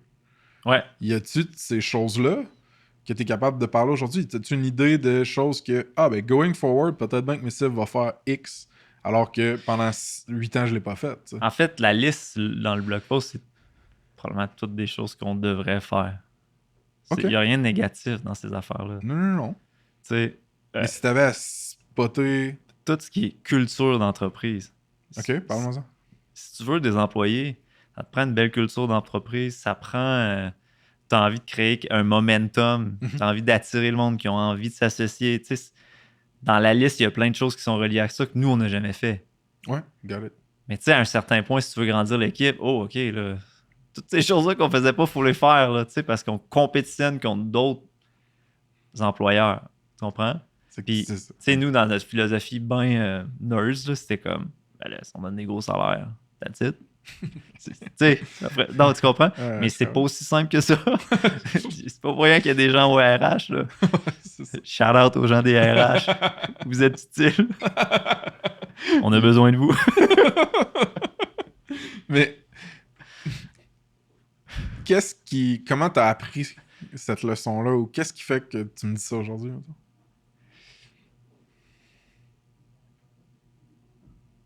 On le sait, là, ça fait longtemps qu'on le sait que... Mais tu sais, puis tu m'as déjà dit quelque chose récemment, en fait. Tu m'as dit, tu sais, vous avez une culture, puis il ne faut pas se battre contre votre culture, puis votre culture n'est pas pour tout le monde, mais elle est vraiment intéressante puis différente. Puis tu es capable d'aller chercher du monde qui sont alignés avec ça. Fait que tu sais, l'erreur qu'on a peut-être faite, c'est de pas... embrace peut-être votre propre style, votre propre de la communiquer. Yeah, c'est ça, puis c'est peut-être pas pour tout le monde, mais il y a clairement du monde qui vont être à l'aise là-dedans. T'sais. Absolument. Là, c'est pas un camp terroriste, là, je veux dire. C'est quand même pas si pire, là, mais... Non, mais tu sais, c'est très focus, on a de la misère que la médiocrité, là, genre, fait pas d'erreurs. Puis moi, j'en fais plein d'erreurs, mais je suis dur avec moi-même. Fait que tu sais, c'est pas pour tout le monde. Puis je dis pas qu'il faut pas que ça change, mais ça a quand même fait partie de notre succès. Puis le fait qu'on était petit, c'est d'avoir un trou de tolérance envers les erreurs qui est pas élevé. Quand il y a un client qui est pas content, ça t'affecte. Puis tu as envie de changer les choses, puis tu as envie de bouger le produit, puis tu creuses le coco à fond pour savoir c'est quoi la meilleure solution, tu sais. On fait jamais rien à moitié. Puis c'est pour ça que la liste, on l'a jamais faite dans le blog post, parce qu'on n'aime pas ça, faire les choses à moitié. Ouais, je comprends. Tu sais, si je me fais faire des hoodies, j'ai envie qu'ils soient beaux. Tu comprends? Ça va me prendre une semaine les faire. Puis là, si je les fais à moitié, tu sais, c'est un exemple ridicule, mais ça fait partie de... Tu sais, si je donne une conférence, j'ai envie que le monde sorte de la conférence et fasse... Genre, shit, man, c'est la meilleure conférence que j'ai jamais vue de ma vie. Là. Mais ça va me prendre un mois à faire ça, tu comprends? Ouais, je comprends. Puis Raph, il est de même. Étienne, il est de même. Ils sont encore plus de même que moi, tu sais. Fait il faut trouver des gens qui sont à l'aise là-dedans. Puis c'est sûr qu'il y en a plein. Je peux-tu freestyler un conseil? T'émissionnes, Phil. Non. Donc. Mais j'ai quasiment... Parce que offline, tu me dis de quoi de super intéressant. Je pense que ça vaut la peine qu'on le dise sur le pod, donc je me permets. Tu me dis, la vérité, c'est que Raph, Étienne, puis moi, on fait pas de la job de 3 personnes. Si tu check tout ce qu'on handle dans la compagnie puis dans le produit, c'est peut-être de la job de 10, 15, 20 personnes. Que dans une compagnie où est-ce que le monde ne sont pas 100% committed, qui ont des tâches un petit peu plus narrow, puis qui ont une structure d'équipe puis de gestion, ça ressemblerait peut-être à un 20 personnes ou à un 10 personnes. Facile. Tu m'as dit ça, ouais. Moi, je pense que pour vous amener à la prochaine step, probablement que ce que tu viens de décrire, là, intolérance à la médiocrité, importance de l'excellence, autonomie, indépendance, être autodidacte, toutes ces choses-là, je pense qu'elles vont être vraies pour les key players que tu pognes, qui peut-être qu'eux vont engager des joueurs qui ont pas besoin d'avoir toutes ces qualités-là, parce que c'est beaucoup de checkbox quand même, right? Parce qu'ils vont être gérés par ces gens-là. Fait que je me demande s'il n'y a pas une genre de structure... Ben oui, clairement. De gestion, là, de mini-hiérarchie. Je t'entends dire le mot médiocrité, là, c'est un mot fort, là, parce que... En fait, parce que, tu sais, on est tous... On a tout un range de capacités. Ouais. De médiocre à excellent. Puis moi aussi, là, tu sais. Puis Raphaël aussi, puis Étienne aussi. Puis, tu sais, nous, on est excellent dans le côté produit. On est excellent dans la capacité de supporter les clients. On est médiocre dans d'autres choses, tu sais. Puis là, il faut réussir à s'entourer pour ces parties-là où on n'est pas... de plus les accepter. En fait, on n'avait pas besoin de les accepter parce que le fait qu'on était une petite équipe, on n'avait pas besoin d'utiliser ces qualités-là, tu sais. Fait qu'il faut s'entourer pour... Puis là, c'est des mots forts qu'on utilise. Je suis une bonne personne. Puis travailler avec moi, c'est quand même pas si pire, là, mais... c'est ça. Pour passer à la prochaine étape, il faut s'entourer. Puis, tu sais, la clé à ça, on nous a souvent célébré, on est une petite équipe, on fait beaucoup de choses, mais tu sais, à un certain point, ça scale plus. Fait. Exact. Puis vous êtes à un moment charnière où est-ce que... C'est plus difficile. Ben, c'est hot, parce que moi, je trouve que ça te met un peu dos au mur face à des nouveaux problèmes. Ouais. Right? C'est pas juste des problèmes de produits, de voix du client, de support, success, customer. Non, c'est genre... Puis c'est ça, c'est parce que t'as raison quand tu dis qu'il faut que tu t'entoures. Il faut surtout s'entourer de gens qui ont une capacité d'indépendance, c'est-à-dire qui... Les premiers. Ouais, les premiers, parce que sinon, c'est toi qui fais tout pareil. Parce qu'il faut que tu pushes les idées, Puis c'est normal, là, mais il faut... C'est des... le terme, c'est entrepreneur, là, si on veut, là, ou oui, je pense que c'est ça le terme québécois, là, mais qui ont la capacité de dire, écoute, Phil, ça, là, je le gère. J'assume le haut, les bas, je peux même engager. OK, man, tu peux engager, genre. Là, ton budget, là, tu sais, mais... on se voit au début du mois, on se voit à la fin du mois là-dessus, on voit les progress, on en parle, mais je ne veux pas gérer les petits problèmes, tu sais. Au début du mois puis à la fin du mois, ça vous donne une idée de la quantité de meetings. Je t'agace, bro. Puis, tu sais, la réalité, c'est... Non, mais c'est qu'on fait tellement d'affaires que c'est dur de se dégager du temps, nous. Tu sais, comme là, moi, cet après-midi, là, je vais avoir 40 courriels accumulés, tu sais. Puis c'est moi qu'il faut qu'ils répondent. Je peux pas les déléguer. Là. Tu peux le flush. Je peux pas les déléguer. Puis c'est comme l'offre. C'est quoi l'expression? Catch-22, là, mais tu sais, c'est. Si tu veux engager du monde, il faut que tu leur donnes du temps. C'est parce que les gens, ils sont pas dans ton processus mental. Mais c'est pour ça que ils peuvent pas du jour au lendemain être là où tu veux qu'ils soient parce que il y a une partie pédagogique, il faut que tu leur transmettes des connaissances, il faut que tu les motives. Puis il n'y a rien de négatif là-dedans, c'est des choses normales, là, c'est de l'humanité. Là. Puis actuellement, c'est dur pour nous juste parce qu'on n'a pas le temps. C'est quasiment si on aurait dû être dans cette phase-là, peut-être il y a 2 ans. Là, dès qu'on avait les moyens financiers, parce qu'on aurait pu se dégager plus de temps. Là, c'est comme tout le temps le tapis roulant. Puis... Mais c'est pour ça que je reviens à... Je pense que les premiers que tu veux engager devraient avoir cette autodidaxie-là, indépendance-là, intrapreneuriat que tu dis. Mais ça devrait être des gens qui ont le potentiel de des gestionnaires aussi. Puis de tout ce onboarding-là, puis de ce teaching-là, puis encadrement-là, eux pourront le faire. Peut-être c'est pas à vous trois de faire ça. Là. Non, c'est ça. Puis... On verra. On verra. On verra ce mais qui se passe. Puis aussi, c'est difficile. On est quand même à un moment où tu as trouvé des solutions à des problèmes, mais tant que tu l'as pas engagé cette personne clé-là, c'est difficile de penser que ça va être ça la solution. T'sais. Fait que, non, mais toi, si tu roules une business, tu as déjà engagé 10-20 personnes. Oui. Tu as déjà fait le processus mental, tu l'as déjà vu, tu as déjà vu les gains. Ça marche pas tout le temps, ça marche des fois ça marche de manière extraordinaire. Des fois, c'est facile, des fois, c'est moins difficile. Nous, on n'a pas fait ça souvent. Là. Fait que, je comprends. On n'a pas ces muscles-là de définis, mais la business, ça roule. Là, c'est gros. Puis... Ben oui, clairement. Là, je donne-tu du goût au monde de travailler avec nous? Là, je sais pas. Mais moi, j'ai vraiment la théorie, c'est mieux d'être franc. Puis ça qui est difficile aussi, je pense, moi, je suis 100% transparent. Je pense que toi aussi, tu es quelqu'un d'assez transparent. On me l'a reproché. Ouais. J'ai peut-être plus de fil que toi, là. Un petit peu plus. Je sais pas, j'ai jamais travaillé avec toi. Ça dépend, man. Je pense que ça dépend. Si Phil est par email puis Frank est dans la vraie vie, en fait, vous me direz c'est qui est le plus raide. Ouais, non, communication écrite, je suis meilleur depuis qu'il y a ChatGPT. Ça me peaufine. Make me nicer.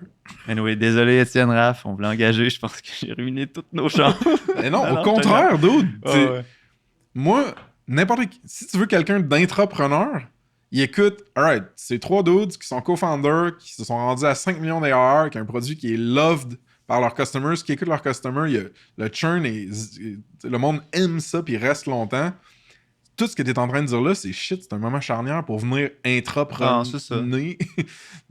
Intraprendre? Shit. Mais tu sais, on n'en a pas des goodies. On n'en a pas un beau bureau. On n'a rien de tout ça. T'sais. C'est des choses à construire. Tu comprends? C'est ça. Fait que t'engages des constructeurs. Ça. On va aller sur tes chantiers. Il y a une chose aussi que vous n'avez pas, qui est un designer. Mais au début, vous n'aviez un, Tristan Labbé, shout-out. Ton coton à thé est dans une boîte chez nous. Je vais te l'envoyer éventuellement. Bon. Tristan a fait une Christie de belle job de design sur Missive. C'était lean. Sur Conference Badge. Sur Conference Badge aussi. Puis ce qui est impressionnant, je pense, avec les designs de Tristan, c'est souvent qu'il... En anglais, c'est « stand the test of time ». Right? Genre, c'est comme s'il vieillissait bien. Puis moi, je me rappelle, Tristan, éventuellement, est parti de l'aventure, right? Il a fait son chemin, vous êtes séparés, vous êtes encore en bon terme. Puis moi, je me disais, les gars vont être dans marde, ils n'ont plus de gars en UI UX, ils n'ont plus de gars designers, leur produit évoluera pas. Puis force est de constater, c'est quoi, ça fait 6 ans, 5 ans qu'il est parti, Trist? Ouais, 6 ans, 5 ans. En tout cas, une couple d'années, vous en avez pas eu besoin de designer. Explique-moi comment ça, genre. Ouais, tu sais, Étienne, Raph puis Tristan, ils viennent du même deck. Tu sais, dans Multimédia du Cégep Sainte-Foy, tu sais, fait shout out, not a sponsor. Ouais. Puis, tu sais, je pense qu'ils ont toutes, somme toute. Tu sais, être designer, il y a le côté technique là, de faire. Ouais. Puis, tu sais, dans Figma ou peu importe, là, tu sais. Puis aussi le goût ou la capacité de déterminer ce qui est beau ou pas. Ouais. Ça, les gars, ils l'ont. Okay, le goût. Puis ils sont d'excellents programmeurs. Fait qu'ils sont souvent... On n'a jamais utilisé Figma. On design, tu sais, dans le code. Souvent, c'est Étienne qui va faire les trucs plus design-ish, là, tu sais. S'il y a de quoi de nouveau, c'est plus lui qui va faire la partie visuelle. Mais c'est souvent directement en code. Là. Puis il va lui-même le dire, c'est pas facile. Là, ça prend du temps, puis c'est des essais-erreurs. Puis, mais tu sais, designer aussi, là, je veux dire, dans le meilleur des mondes, on en aurait eu un, puis ça nous aurait aidé. Là. C'est pas une force, là, c'est pas une fierté, tu comprends? Je comprends. c'était ça, puis on a vu... Mais c'est pas un wallet de crypto non plus qu'il faut qu'il y ait des animations 3D funky à chaque fois que tu achètes un Non. shitcoin. Puis ça a toujours été... Tu sais, des animations, il y en a presque pas dans le site. C'est simple. C'est simple. ouais. Light. Ouais. J'ai le goût qu'on parle un petit peu de l'acquisition chez Missive. Parce que tu lances des phrases comme on est pourri en marketing, tout ça. Mais la vérité, c'est que vous avez fait différentes initiatives quand même intéressantes. Moi, je veux commencer par le côté attribution. Parce qu'il y a longtemps, toi et moi, on a eu une discussion, puis on considérait peut-être collaborer ensemble, right? Au niveau du marketing de Missive. Puis tu te disais, ça fait plusieurs années, tu sais. Puis je te disais, alright, fait que là, vous avez Google Analytics sur le website, vous avez peut-être un truc comme Mixpanel, Amplitude, dans l'app. Je te disais, je t'arrête, on l'a enlevé. Exact. Fait que j'étais là, alright, fait que comment vous mesurez vos visites, vos events sur le site, puis y a-t-il un pont avec ce qui est mesuré dans l'app, puis tout, puis tu me disais, non. Ben, tu sais, on a Simple Analytics, ça qui est un... Pour le website. Ouais, c'est ça. Dans l'app, on n'a rien. Puis ça a toujours été un statement, basically. Un statement sur la privacy. Parce que quand tu as du analytics JavaScript dans une application, techniquement, le provider sait tout, peut tout lire. Donc, c'est comme si tu leur permets de tout faire.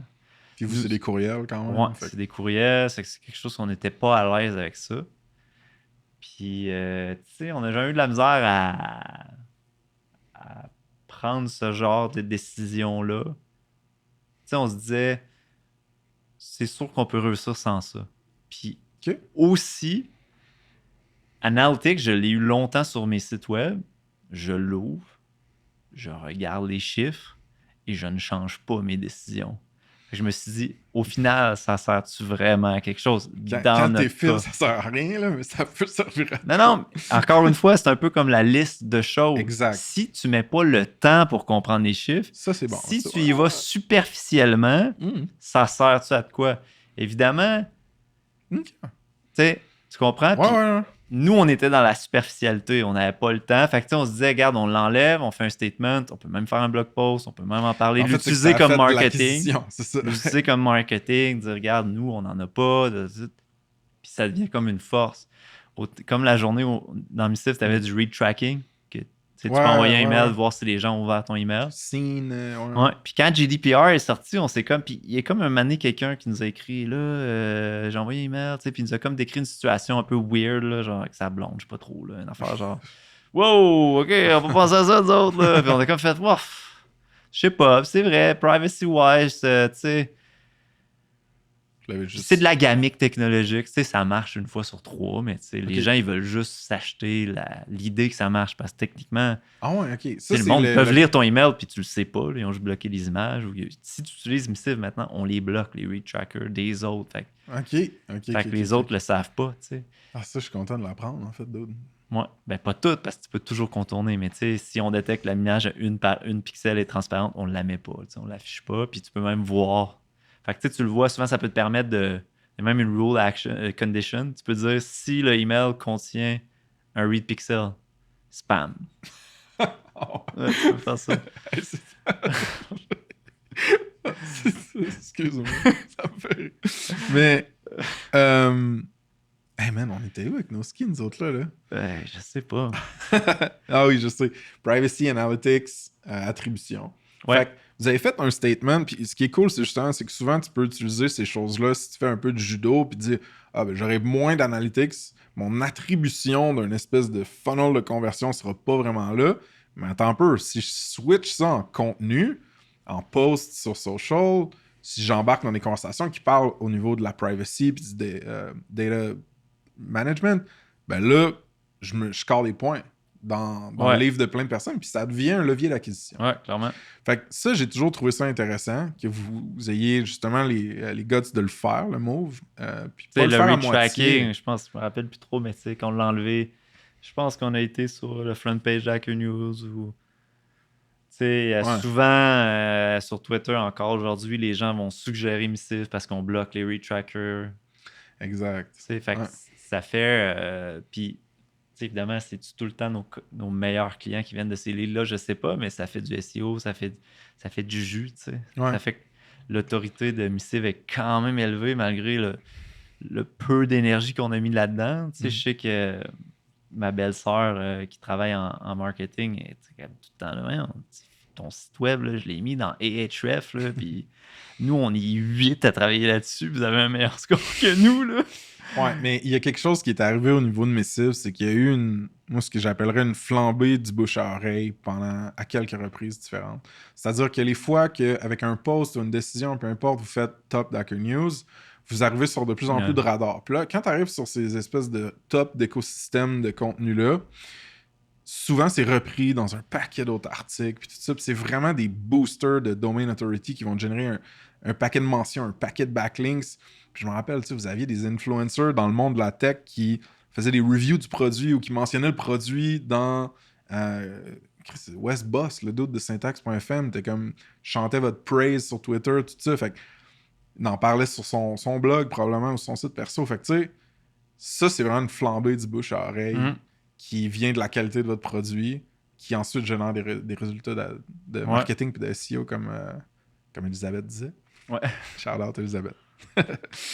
Je t'aime. Ben, en tant que belle-sœur. Mon frère vient de la demander en mariage. Hey Ludo, ça va être ça le preview. T'es-tu sérieux? Ouais. Hein? Ouais, en France. C'est bien hot! Ouais, j'étais pas au courant, dude. Ouais. Alright, stop the pod, on les appelle. Non, c'est vraiment nice. Missive, ça peut faire un paquet d'affaires différentes, right? Genre, tu peux l'utiliser pour du customer support. Ouais. Tu peux l'utiliser si tu as un assistant exécutif à qui tu délègues un paquet de tes communications, de tes décisions. Tu peux l'utiliser pour communiquer à l'interne pendant que tu builds un produit SaaS, right? Nous, on l'a fait, ça. Tu peux l'utiliser pour autre chose que je me rappelle plus. Juste pour ton client courriel, il y en a qui l'utilisent ça. Juste pour faire des OK, juste pour faire des courriels. Énormément, en fait. OK. Mais c'est la catégorie qui churn le plus parce que c'est des early adopters. C'est facile, switcher. C'est juste des courriels. Pendant 3 mois, t'es Superhuman, là, tu vas Missive, là, t'es A, là, t'es... Ouais. Puis c'est eux qu'on a appris à moins écouter. Got it. C'est bon. À essayer de se faire... Puis pas 100% parce qu'ils peuvent t'apprendre des choses vraiment importantes, c'est des early adopters. Mais pondérer un peu. T'sais. Pondérer. Tu sais, nous, on compétitionne pas on compétitionne pas Superhuman. On est collaboratif. Fait de par votre nature. Ouais. C'est pas un single player, c'est multiplayer. Email client. Email client. J'adore ça. Missive, solution qui est généraliste comme tu l'as mentionné. J'ai l'impression que ça peut être difficile pour le messaging puis le positioning. C'est-à-dire que ce soit des virtual assistants ou des assistants exécutifs à qui tu délègues tes communications, qui utilisent Missive pour ça. Ou tu peux avoir des équipes qui construisent du produit ou autre chose dans Missive. Ils se parlent là, ils ont des intégrations avec GitHub, avec whatever it is. Tu peux avoir des gens qui l'utilisent juste comme straight up, right? Juste comme email client. Fait que comment tu as fait pour positionner et expliquer ce que Missive fait à ces différents peut-être sous-groupes-là ou là tu fais tout court, tu sais, genre? Ouais. On l'a fait, là, tu sais, on a de la documentation, okay. On a des blog posts, mettons How to Delegate, Ultimate Guide to Delegation, des choses comme ça. OK. Mais souvent, les gens sont arrivés avec leur use case, puis ils l'ont implémenté eux-mêmes. C'est souvent ça. Là. OK. Puis, est-ce que ça l'a éduqué ton marketing, des fois, ça? D'avoir, mettons, un webinaire ou un customer call? On a comme toujours été allergique à se focusser sur une niche. Vraiment des bébites spéciales, j'ai l'impression. On a toujours été très résistant à cette idée-là qui ma foi, est probablement la meilleure. Là, mais tu sais, moi, je me suis dit, si gmail.com, leur site web, c'est gmail.com, puis tout le monde l'utilise, il y a nécessairement quelque chose qui fait que à un certain point, c'est possible, là, tu comprends? Ouais. Puis nous, c'était un peu, tu sais, le site web, c'est quoi, la version 2? Puis okay, c'est Louis qui n'était pas designer, qui savait pas coder. Okay. Que maintenant, il a dit, hey, fais donc de quoi, là, parce que l'ancien, il a mal vieilli, genre. Ouais. Puis là, le fait, ça fait 4 ans que c'est ça, là. C'est Louis qui l'a fait. Ouais. Pas de CMS. Le côté tech, on s'en fout, là, mais tu sais, le visuel. Pas moi. Hein? Pas moi. Non, on n'a pas de CMS, c'est juste du Markdown, mais... direct, c'est le métal. Mais tu sais, je sens que je me répète, là, mais oui, on est une solution assumée généraliste, Mais oui, il y a énormément de use cases. Puis la chose dans laquelle on devrait investir, c'est des guides spécialisés, tu sais, qui sont bien faits. Ouais. Puis aussi, des choses qu'on a faites, c'est on n'a jamais cherché des influenceurs, mais il y a souvent des influenceurs qui l'utilisaient. Ouais. Puis là, on voyait leurs vidéos YouTube, on faisait « Hey, c'est cool ce que tu as fait. » Puis là, finalement, « Ah, ben oui. » Puis là, « Ah, ben, tu t'attends-tu de faire une vidéo plus long? » Elle a dit « Ah oui, ben... » Puis là, mettons, Leia de Driven Process. Pas la sœur de Luke. Non. Ok, c'est bon. Puis elle a fait une vidéo YouTube. Après, je pense qu'elle nous avait chargé, je sais pas, $1000. Tu sais. Puis cette vidéo YouTube-là, encore aujourd'hui, pour tout ce qui est email delegation, c'est un énorme driver de referral. Les gens nous écrivent « Ah, ben, by the way, c'est le vidéo de... » Faut qu'ils vous le disent parce que vous n'avez pas de tracking. Ouais, on n'a pas de tracking. Pour ce que ça vaut, là. Ouais. Mais c'est vraiment hot, ça, d'autres. Puis je pense qu'il y a une architecture de contenu sur le site, sur le blog, plus justement des plays comme sur YouTube avec des sources d'influence. C'est vraiment hot. Puis je pense que vous bougez vers là. Puis je me dis, si seulement il y avait une agence de SEO pour SaaS, mettons, à Québec, qui pourrait, tu sais, aider avec ça, j'imagine que ce serait un petit bon play. Fait que tu postes quand même sur Twitter puis LinkedIn. Je te laisse te plugger, là. Non. Grip. Grip growth. Tu postes quand même sur Twitter puis LinkedIn. Tu le fais-tu parce que tu te dis, si avec le temps qu'il me reste, faut que je fasse du marketing un peu, un minimum. T'aimes-tu ça? Tu mesures-tu ça? T'as quand même des bons posts, là. De temps en temps, j'en vois passer sur Twitter. Je suis comme, ça, c'est un hot take que j'aime bien. Retweet. Ben, je suis... Tu sais, la plupart des gens vont s'auto-censurer énormément. Tu sais, il y a une pudeur à... Ouais. Puis là, je te parle pas de mettre des photos de ta famille, là, mais il y a une pudeur à parler de nos opinions parce qu'on veut pas froisser les gens ou pas... Ou se faire canceller. Ouais, mais même dans des propos qui sont pas cancellables, là, tu sais, des conseils d'affaires ou tu sais, tout ça. C'est pas pour tout le monde. Puis tu sais, moi, a priori, c'était pas pour moi. Puis c'est plutôt en voyant que c'était un bon canal de marketing que je me suis dit, OK, non, tu sais, il faut commencer à le faire. Puis des fois, ça a fonctionné. Okay. Puis j'essaie de le faire plus souvent. Mais tu sais, souvent, je vais lire des tweets d'il y a 2 mois. Je vais, oh. Non, tu comprends, tu sais. Ouais.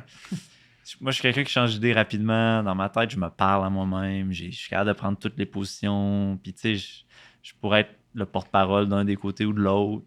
Fait que, tu sais, moi, dans ma tête, j'évolue beaucoup. Fait que, tu sais, le danger avec les réseaux sociaux, c'est que les gens te figent dans ce que tu as déjà écrit. Puis, c'est loin de la réalité. La nuance est plus grande. Là. C'est bien dit, ça, man. Mais non, j'aime quand même ça, faire ça. Est-ce que ça a vraiment de l'impact? Je sais pas. Je pense que ça a de l'impact sur votre réputation comme start-up au Québec. À Québec, ouais, c'est ça. Peut-être ailleurs, probablement ailleurs aussi dans d'autres cercles produits. Mais... C'est drôle parce qu'il y a longtemps, on s'était dit on va aller à une conférence. D'ailleurs, ça se passe? Non, ça s'appelait Inbox Awesome à New York. Mais c'était une conférence sur... Nous autres, on trouvait que le titre, c'était Inbox Awesome. C'était Inbox, tu sais, ça fit. Mais c'était une conférence sur le email marketing. Fait que, ça fitait pas du tout. J'étais même sur un panel de email marketing. Oh! Puis le rendu à moi, j'ai fait « Well, actually, we're an email client. » That's it? Non, mais là, en tout cas, j'ai essayé de dire de quoi. Là. Mais à cette conférence-là, quoi, c'était 2016 ou 2017, après... Il y a comme un espace commun, tout le monde se jase. Puis il y a un dude qui vient nous voir, un grand gars, je me rappelle, puis il fait « Hey, you're Philip? » Je fais « Yes. »« You know what? » No. « Well, I drove from Arkansas to come meet you. » Puis là, j'étais là. Il a chauffé de l'Arkansas. Ouais, c'est genre whatever. Midwest, là. Il a chauffé très loin. Coupe d'heures de char, là. Pour venir à New York, à Inbox Awesome, voir Philippe-Antoine Lehoux. Ouais. Puis là, j'étais genre, man, so sorry for you, man. I don't know. Ouais, it's all you get. On t'allait souper avec, mais tu sais, ça m'a... C'était bien ou c'était weird? Ben, je pense que c'était bien, mais ultimement...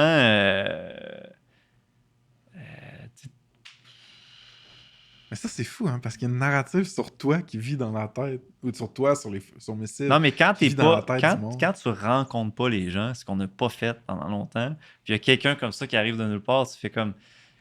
OK, là, tu sais, je veux dire, là, ce que je dis, les gens lisent, là, tu sais, ça a un impact, même si c'est rien comparé, mettons, au gars, tu sais, je peux pas imaginer, mettons, Jason Fried, de Basecamp. Ouais, ça doit être épouvantable. Tu sais, moi, j'ai 3000 followers, là, tu sais. Lui, il en a 350 000, je sais pas, tu sais. Fait que, puis tu sais, clairement, eux, c'est leur channel d'acquisition principaux, là, tu sais. Beaucoup. Anyway, mais... Puis... Mais on n'est pas retourné à des conférences après.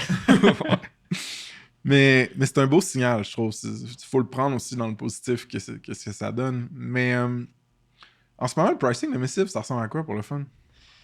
C'est par seats, donc c'est seat-based. OK. Il y a un plan gratuit qui est très, très limité. C'est juste pour essayer. Après, il y a un plan qui s'appelle Starter. C'est $14 US par seat. Ça, c'est limité dans l'historique. Puis tu peux pas utiliser les automatisations rules puis les PI. Pour ça, le plan qui est vraiment, je pense, 88% de nos clients sont sur Productive, qui comprend tout sauf les fonctionnalités dites Enterprise, genre SSO, IP Restriction. Fait que t'as un tierce plan, un troisième plan qui est ça. Ouais, un quatrième plan qui est Enterprise, mais le troisième qui est le principal Productive est $18 US par personne. Ouais, moi c'est ça que je pense. Ouais. Qui est, tu sais, c'est ça? Donc, c'est pas cher. Non, on est vraiment positionné vraiment moins cher. Je pense que tu prends des plans comparatifs de solutions, puis pas juste front, là. Toutes les plateformes similaires, puis la plupart vont être un peu plus helpdesk-ish, là. Help Scout, mettons. Ouais, c'est tout $49 par mois, à peu près. Minimum, le plan comparatif. Là. OK, c'est bon. Ouais, par site, c'est beaucoup plus cher. Ouais.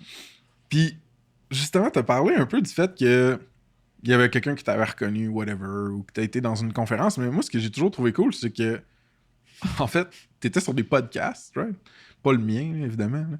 Mais moi, en fait, j'ai trouvé ça cool, mais ça me faisait quand même chier, dude, parce que le style podcast de Indie Hackers, là, j'ai essayé genre 3 fois d'y aller, dude. Puis j'ai crafté un beau email avec un peu une story de ce qui venait de se passer chez Snipcard, puis genre peut-être une petite twist personnelle pour genre faire « Hey, ça va être une bonne story pour votre podcast, ça. » Jamais de réponse, dude. Genre, jamais... Ouais. Puis là, à un moment donné, je check le feed du podcast, c'est genre Phil Lehoux de Missive, Zero, je sais pas combien, Bootstrap. Là, j'étais motherfucker. Mais ça, c'était toute une bound. C'est du monde qui te découvrait ou tu t'allais te vendre? Je pense que Indie Hacker, Kirtland, j'y avais écrit. Donc, il me connaissait pas. OK, nice. Ouais, je pense que je l'avais. T'es en mode marketeur. Là. Ouais, j'avais écrit, mais je pense que j'avais écrit un article sur le site qui parle de Conference Badge. Puis lui, c'est le succès de Conference Badge qui, nous, à ce moment-là, on avait commencé à travailler sur Missive, qui m'avait amené sur le pod. On avait parlé principalement de Conference Badge. Puis à la fin, en segue, on avait parlé de Missive. Puis ça, c'était mon premier podcast. Puis tu sais, j'étais stressé, c'était en anglais. Moi, dans ma tête, j'avais été vraiment nul. Mais lui, il m'avait dit que ça avait été super. Puis après coup, je l'avais comme réécouté. Puis oui, j'avais l'accent anglais cassé, mais... je pense que c'est ce pod-là, en fait, que le gars de l'Arkansas avait entendu. T'sais. Ah, intéressant. Ouais. Très Puis, intéressant. Non, je pense que même à l'époque, Kirkland m'avait écrit après, il m'avait dit c'est le pod qui a eu le plus d'écoute. Puis avec mon anglais cassé, j'étais OK, on peut tout faire dans ce monde-là. Sais-tu, parce que vous êtes passé aussi sur, mettons, PNR, Build Your SaaS, Syntax.fm, tous des trucs quand même très cool. Est-ce que ça a eu des retombées qui ont été mesurables ou observables ou pas nécessairement? Dur à dire. Dur à dire? Dur à dire. Ouais. Oui, sûrement. Ça vaut, j'aurais tendance à vouloir en faire d'autres. T'sais, là, ici, c'est facile, c'est comme une discussion, puis on part dans tous les sens, puis j'espère que les gens vont aimer ça, mais quand c'est quelqu'un que tu connais pas, c'est plus stressant, puis t'as envie d'avoir l'air intelligent, puis c'est pas tout. Non, mais t'as pas envie de dire des choses idiotes, puis... Ici, ça te dérange pas. On tente, nous autres, en Québécois, je peux montrer mes défauts, là, bon. Mais, ouais, je sais pas ce que j'essaie de dire, je me perds. Fair. On a parlé d'embaucher en SaaS. de ton expérience, t'as-tu trouvé ça difficile, de façon générale? Pas nécessairement une fois que la personne est onboardée puis elle travaille là, juste de trouver des candidats, faire des offres d'emploi, passer l'entrevue, tu sais. Ouais, ben c'est pas un processus qui est simple, puis il faut aussi investir, il faut bien le faire. Ouais. Puis tu sais, en fait, j'ai beaucoup de respect maintenant. Tout ce qui est ressources humaines, capacité. Sourcing. Même chasseur de tête, avez-vous déjà utilisé? Non, on n'a pas essayé. Ça serait peut-être worth it, dans le fond, hein, je viens de flasher. Peut-être. Je sais pas. Nous, on expérimente plus à worldwide, là, dans le sens que le poste est ouvert worldwide de développeur senior en ce moment. Puis là, on a fait une offre à quelqu'un de Québec. Nice. Qu'on a approché. Nice. Mais on a eu... On a eu un Ukrainien qui est Rails contributor, fait des pull requests sur plein de trucs en Ruby. Puis, donc lui, on l'a interviewé, ça s'est bien passé. On a quelqu'un aux États-Unis aussi que ça s'est bien passé. Fait que, c'est ça. Probablement que l'avenir de la compagnie va être remote. Distribué. Ou du moins la partie développeur. Intéressant. Ouais. Parce que là, ça va changer un peu comment tu construis ça, cette culture de compagnie-là. Puis je crois que ça va être plus facile pour les gars de Missive de construire une culture qui on est déjà à remote, distance ici. Moi, je travaille au bureau, mais pas les gars.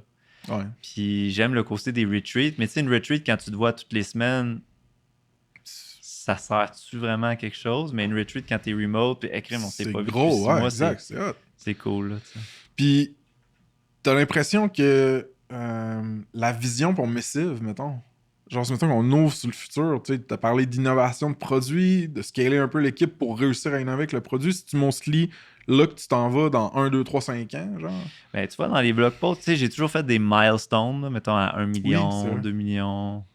Je pense que j'en ai pas fait après. Dis-les les 5, c'est correct. 3, 4, non, mais j'en ai 5. pas fait après, mais dans ces blog posts-là, à la fin, je disais, OK, what's next? Ouais, OK. Puis dans le premier, 1 million, c'était déjà, OK, on va grandir l'équipe. Puis là, dans le deuxième, c'était, finalement, on peut se rendre à beaucoup plus sans avoir d'équipe, tu sais. Fait que ça, c'est fait. Qu'on a réussi. Là, l'avenir, c'est ça, c'est puis quand je dis professionnalisation, on est très professionnel dans ce qu'on fait, mais de la compagnie. Corporative. Tu comprends ce que je veux dire? Pas être juste une équipe de founders. Prendre des process qui sont dans nos têtes, les extérioriser, les mettre sur papier en parenthèse, trouver des personnes qui peuvent nous aider à les appliquer et à brainstormer, évidemment. Là, c'est un travail d'équipe. Mais c'est ça. Ouais, c'est ça la vision d'avenir. Qu'est-ce qui est le plus fun en ce moment dans ta business? Parce que là, on a parlé de challenge, de wins, pis tout ça, mais genre, qu'est-ce qui est le plus fun? Ben, ce qui est le fun, c'est... Honnêtement, en ce moment, c'est d'avoir... Pendant longtemps, on était dans le... On savait pas si ça marchait. Maintenant, on sait que ça marche. Je veux dire, le produit marche, il y a des revenus, le monde l'aime. Cette partie-là est quand même le fun. Mais vient l'autre partie qui... Tu sais, dans une business, il y a plein d'affaires qui sont pas le fun, mais qui sont nécessaires. Puis, ils sont souvent plus nécessaires que les parties que tu aimes faire. Fait que tu mets plus de temps dans ces affaires-là. Fait que c'est... Puis j'ai fait un tweet récemment, ça ne me dérange pas de le dire là, mais tu sais, rouler une business, c'est principalement pas le fun. Je l'ai vu le tweet. Non, mais ça paraît très négatif, mais tu fais juste régler des problèmes. Non, mais tu comprends? Tu fais juste régler des problèmes dans le sens que, tu sais, moi, la plupart des gens qui m'écrivent, souvent, ils vont dire « Ah, j'aime Missive. Mais j'ai un problème. » Ouais. Hein? Puis c'est ça à journée longue versus le monde idéal où je crée... Tu sais, quand on était au départ, c'était on brainstorm, on crée une nouvelle solution, l'architecture, tu sais, on trouve des solutions à des problèmes techniques, on design des nouveaux interfaces, le multi-swipe sur mobile. Tu sais, il y a le temps que tu peux mettre dans ces choses-là qui nous allument est infini, tandis que là, c'est plus vraiment le cas. Tu sais, c'est gérer des problèmes, gérer des petits problèmes. Puis l'avenir, ça va être aussi ça principalement, parce que plus tu scales, plus c'est ça.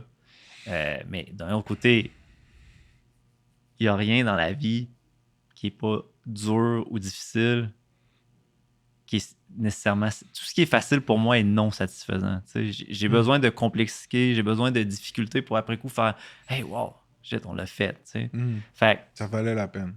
Oui, c'est dur. Oui, c'est pas nécessairement le fun, mais c'est ça que j'ai envie de faire. Ouais, non, je comprends absolument, dude. Ça résonne moi avec mes propres projets perso, là, professionnels. Y a-t-il quelque chose sur quoi tu as changé d'idée dans les 5 dernières années?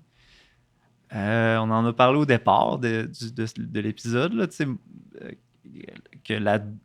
ça va paraître bizarre, là, mais que la douleur physique n'est pas nécessairement inévitable, là, dans le sens que moi, j'ai vécu des épisodes de douleur chronique qui m'ont quand même affecté dans mon quotidien, puis sachant l'amélioration que j'ai eue dans les 2 dernières années, je me dis comme je suis un peu cave de ne pas avoir fait ça il y a 6 ans. Fair. Ouais. Fait que tous ceux qui ont la douleur chronique, go, man. Elite Factor Gym. Qu'est-ce qu'on pourrait faire pour rendre Ça se passe plus utile pour toi, pour Missive? Ben moi, j'aime beaucoup entendre parler les entrepreneurs sur le pod. OK. Vraiment. Là. Puis particulièrement quand c'est les founders. OK. Étant toi-même un founder. Ouais. Puis je trouve ça cool de voir, OK, je suis pas tout seul au monde. Puis c'est des bébites qui parlent un peu comme moi ou qui ont un peu les... Pas tout le monde, là. Il y a plein de types d'entrepreneurs, là, mais tu sais... Puis c'est le fun aussi de découvrir les types d'entrepreneurs, les défis auxquels ils font face. Moi, je trouve ça vraiment important. Pas important, mais oui, important, mais intéressant. Okay. C'est quasiment comme un cours à faculté d'admin dans le sens, mais comme le fun. Parce qu'en admin, je suis allé en admin, là, c'est pas toujours le fun. Là. Tandis que, tu sais, là, c'est des cas d'école, tout ça. Fait que moi, je pense que pour la communauté que tu es en train de construire, peut-être des rencontres physiques, tu sais, je pense que les événements, c'est cool. Quelque chose de plus concentré ou focused en founders, mettons, peut-être. Ouais. Okay. Je sais pas si il y a un côté public à ça ou c'est juste en founders, mais tu sais, juste de se rencontrer, des meet-ups là, qui te permettent de jaser. Là. Ouais. Ça fait rouler des engrenages anyway, qui roulaient déjà un peu. Pour finir, Phil, t'as-tu des shameless plugs? Vous vous embauchez en ce moment chez Missive? Ah oui. Ouais, en fait, quand le pod va sortir, hopefully, vous embaucherez plus, mais plugons-les au cas où que... Ouais, ben là, c'est ça. On cherche un senior dev, machine de guerre, Ruby, Postgres, aucun secret pour lui. Notre architecture est bien conçue. Il y a des défis vraiment intéressants. C'est bien construit. Fait que, je pense que c'est pas du spaghetti. Tu vas arriver dans le codebase, puis je pense que c'est le fun. C'est un codebase qui est le fun à travailler. Avec qui il va travailler, fucking nice. Raph est vraiment fort. Aussi, évidemment. Puis, on cherche quelqu'un au Customer Success, /Customer Support, / genre entrepreneur, être capable de prendre la balle, tu sais, dire comme, oui, tu vas m'aider au départ à faire ça, mais c'est dans l'idée que tu vas leader une équipe qui va faire ça éventuellement, tu sais, fait probablement pas junior, tu sais, quelqu'un qui a déjà de l'expérience, qui a déjà du leadership, qui a peut-être déjà même fait des entrevues, tu sais, qui est capable de se positionner là. Des entrevues clients. Clients ou même d'embauche, tu sais. Ouais, ok, fair. Puis peu importe l'âge, peu importe, tu sais, nous, c'est en anglais principalement. Là, fait que il faut quelqu'un qui parle bien anglais. Puis ce poste-là ou cette partie-là de l'équipe, j'aimerais comme ça qu'elle soit à Québec. Tu sais, ça serait probablement ça si j'avais un bureau, tout ce qui est customer success, tout ce qui est peut-être éventuellement vente, management, tu sais, j'aimerais ça qu'il y ait une présence physique. Puis c'est un peu ça que je vois actuellement, parce que développeur, c'est quand même difficile à aller chercher. Profil que vous cherchez. Surtout vu qu'on est Ruby, tu sais, c'est plus le langage du jour, tu sais. Fait que trouver des gens spécialisés, c'est peut-être plus difficile à Québec. Mais tu sais, Shopify, c'est du Ruby. GitHub, c'est du Ruby. Il y a plein de shops là-dessus, mais c'est peut-être un petit peu plus difficile. Fair enough. Hey, c'est un long pod, hein? Ah, ben oui, man, on est champion des longs pods. Si les gens veulent te parler, sur LinkedIn, Philippe-Antoine Lehoux, puis sur Twitter, X, P-Lehoux, L-E-H-O-U-X. Ouais, c'est ça. Rappelez-vous, comme Frank l'a dit, à l'écrit, je suis un peu sec, mais derrière, je suis un bon gars. J'écris juste vite, puis j'ai pas beaucoup de temps. Merci, mon vieux. Merci, Frank. Mais ça, quand les hommes, facile.